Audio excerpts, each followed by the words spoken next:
Okay, welcome back. So, next story. Cleveland Cavalier about First Amendment rights. It's a pun on words. Starting today, the city is kicking off a round of meetings on the special rights measure that, like Houston's and others, would give locals the right to use any facility they want, regardless of their biological sex. We have to get out of the mindset that someone is going into the bathroom to attack, one city leader said in response to very real fears that the rule would be an open invitation to sexual predators. I wonder why that. How could people think that would cause sexual predation? Predation. I'm not sure what that word is. Adding to the drama and outrage, Cleveland has a shocking way of enforcing the policy. A $1,000 or U.S. federal note fine to any person or business who restricts restrooms to one gender. So if you're a business and you want to keep perverts out of the woman's bathroom, you're going to get slapped with a $1,000 fine. Woe unto them that call evil good and good evil. The bill's sponsor insisted, I wish he had his name there, it'd be great to read his name. The bill's sponsor insisted this is common sense legislation. We're in the 21st century, and it would allow Clevelanders to feel comfortable in their own environment and to use facilities that they're most comfortable with. So again, that's sanctioned crime. Is a label on this one, and this is a method of what's being done here. Try to imagine my hands. Okay, here's where we are. Okay, this is the current standard, conventional wisdom, the moral ethics and whatnot. So here's where we are. Here is where they want to bring us. They is the evildoers. So what they do is they don't say, hey, let's come over here. They'll say, all perverts are allowed in all bathrooms. So they'll do something real outrageous like they're doing right now, right? So they say something real outrageous, and then they'll want us to compromise and say, oh, okay, well, we're not going to allow this. We hear you guys. You're upset. But how about this? And then they say, okay, well, this is better than that. And they'll bring us to that area, that increase that they wanted. I forgot the name of that. It's like the dialectic or Hegelian dialectic. Hegel is the name of the philosopher. So that's what they're trying to do with these fairness ordinances. Next story, and it's sanctioned crime. They're sanctioning perversion and sexual and rape and wickedness. Next story. U.S. officials have confirmed Swedish media reports of a mid-July incident in which an American spy plane invaded Sweden's airspace as it was evading a Russian fighter jet. I didn't hear much about this on the lying mass media. So, U.S. American spy plane was evading a Russian fighter jet, probably because it was in Russian territory, and invading Sweden's airspace. The label on this one's miscellaneous. I guess you could really call it sanctioned crime because it's our government committing a crime. If someone invaded our airspace, we would shoot that thing down, and then we would issue some kind of stern warning to its leaders. So I guess I would change it. I'm going to change it to sanctioned crime or hypocrisy.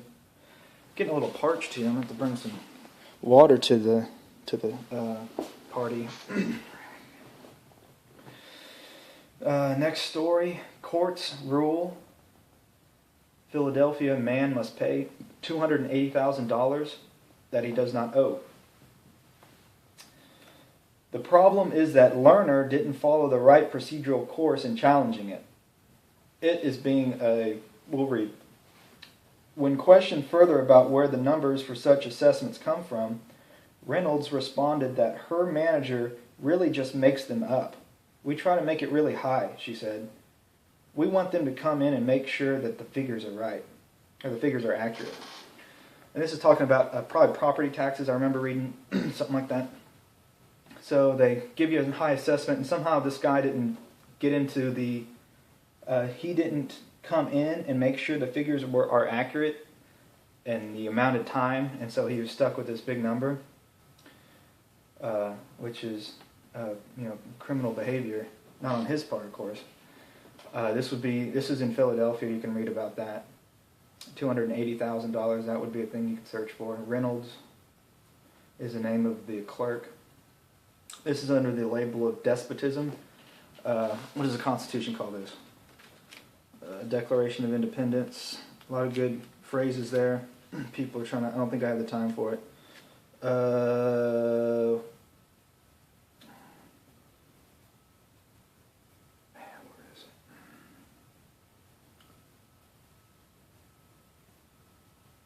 Repeated injuries and usurpations.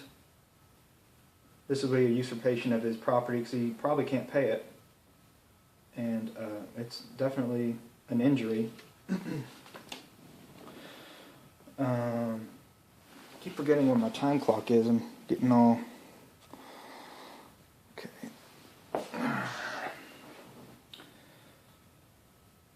Okay, next story.